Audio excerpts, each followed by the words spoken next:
আজ আমি বানিয়েছিলাম বিরিয়ানি। তার জন্য এখানে একটু মশলা করে নিয়েছি, আদা, লঙ্কা, জিরে, রসুন দিয়ে। তারপর আমি মাংসটা ম্যারিনেট করে নিয়েছিলাম নুন, হলুদ, গুঁড়ো লঙ্কা, একটু টক দই আর বাটা মশলা, পেঁয়াজ, টমেটো দিয়ে ভালো করে মাখিয়ে রেখে দিয়েছিলাম আধ ঘন্টার জন্য। তারপর এখানে বিরিয়ানির চালটা আমি বসিয়ে দিয়েছি, একটু গরম জলের মধ্যে তেল ছেড়ে তার মধ্যে চালটা দিয়ে লেবু আর গরম মশলা দিয়ে দিয়েছিলাম। তারপর এখানে আমি ভেজে নিচ্ছি আলু, একটু নুন হলুদ দিয়ে। লাল লাল করে ভাজা হয়ে গেলে আলুটা উঠিয়ে ম্যারিনেটেড চিকেনটা দিয়ে দিলাম ওই তেলের মধ্যেই। তারপরে সেটাকে নুন, হলুদ আর গুঁড়ো লঙ্কা দিয়ে ভালো করে একটু কষিয়ে নিতে হবে কিছুক্ষণ ঢাকা দিয়ে।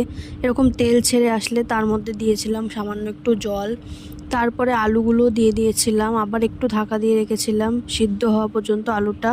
তারপর গরম মশলা দিয়ে বন্ধ করে দিয়েছিলাম। আর ওপর থেকে ভাত, বিরিয়ানি মশলা, বেরেস্তা, ঘি আর নুন ছিটিয়ে ভালো করে দম দিয়ে দিয়েছিলাম ঢেকে কিছুক্ষণের জন্য। এরপর মিক্স করে নিলে আমাদের বিরিয়ানি রেডি।